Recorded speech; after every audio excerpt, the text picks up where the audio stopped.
This story is drawn from the Harry Potter novels, film adaptations, and supplemental writings from J.K. Rowling. It is arranged chronologically, tracing the full life of Severus Snape, from his troubled childhood, through his years at Hogwarts, his time as a Death Eater, his secret allegiance to Dumbledore, and his final sacrifice. Now, let's begin. Severus Snape's life began in hardship. Born in 1960 to the witch Eileen Prince and the muggle Tobias Snape, his childhood was marked by neglect, poverty, and loneliness. He grew up in the gloomy industrial town of Spinner's End, where the shadows of his parents' troubled marriage left scars that would never heal. Yet within him burned a talent for magic, sharp, ambitious, and dangerous. As a young boy, Severus befriended Lily Evans, a girl from nearby who would become the great love of his life. He confided in her about the magical world, revealing secrets of a life she had yet to discover. But though their bond was strong, Severus's bitterness and hunger for power would one day strain it beyond repair. At age 11, Snape entered Hogwarts School of Witchcraft and Wizardry, where he was sorted into Slytherin House. His skill in potions was unmatched, his mastery of spells exceptional. Yet, from the beginning, he clashed with James Potter and Sirius Black of Gryffindor, rivalries that would haunt him for years. Snape's brilliance was clear, but so too was his darkness. He dabbled in the dark arts, inventing new spells and curses, including Sectum Sempra, a deadly cutting charm. His growing fascination with forbidden magic worried Lily, who watched her friend slip further from the light. By his teenage years, Severus's bitterness and longing for recognition drew him into the ranks of Lord Voldemort. He became a Death Eater, pledging himself to the Dark Lord's cause. In this, he lost the last traces of Lily's trust. When, in a moment of humiliation, he called her a mudblood, the wound between them became permanent. And yet, deep within, Snape's love for her never wavered. This love became the defining moment of his life.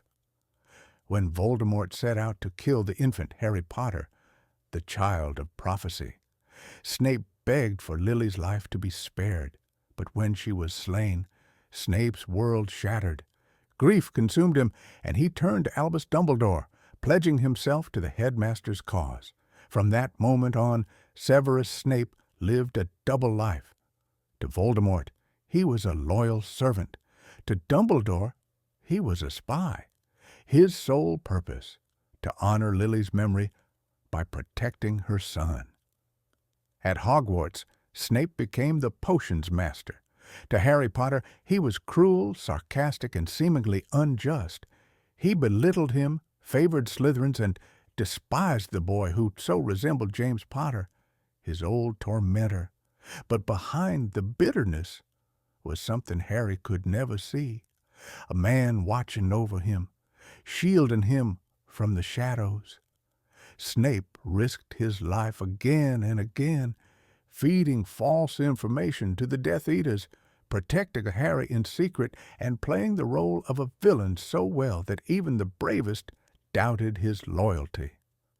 When Dumbledore was cursed by a deadly spell, Snape alone could slow its spread.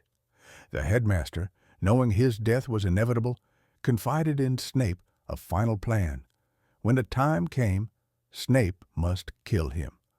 Only by doing so could Draco Malfoy be spared, and only then could Voldemort believe in Snape's unwavering loyalty. On the Astronomy Tower, Snape fulfilled that terrible promise. He struck Dumbledore down with the killing curse, watched by horrified students.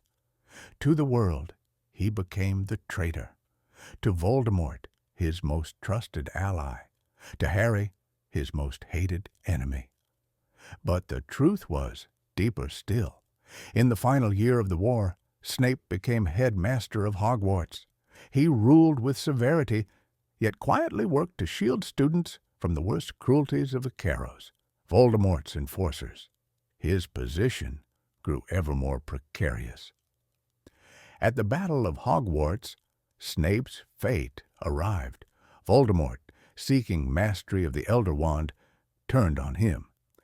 Believing that Snape's death would transfer the wand's allegiance, the Dark Lord unleashed Nagini. Mortally wounded, Snape collapsed in the Shrieking Shack. There, Harry Potter came to him. In his dying moments, Snape gave Harry his final gift, a memory. His last words, "Look at me." And as Harry's green eyes met his own, Snape looked upon the reflection of Lily Evans one last time. Then he was gone. In the pensive, Harry discovered the truth. Snape's memories revealed the depth of his sacrifice, his unyielding loyalty, and the reason he had endured so much hate. All along, Severus Snape had fought for love. All along, he had been protecting Harry. Harry, once filled with loathing, now understood. He would name his son after him, Albus Severus Potter. "You were named after two headmasters of Hogwarts. One of them was a Slytherin, and he was the bravest man I ever knew." Severus Snape's life was one of shadows, bitterness, and sacrifice. He was never celebrated, never thanked, never loved as he longed to be. And yet, in the end, he proved that even the most flawed soul could choose the light. This was the story of Severus Snape, Death Eater, Professor, Spy, and the bravest man of them all. If you enjoyed this retelling of Severus Snape's life, be sure to give the video a like. It helps more people discover these stories. And if you'd like to hear more audiobook-style journeys from across books, films, and legends, don't forget to subscribe and turn on notifications so you never miss the next tale.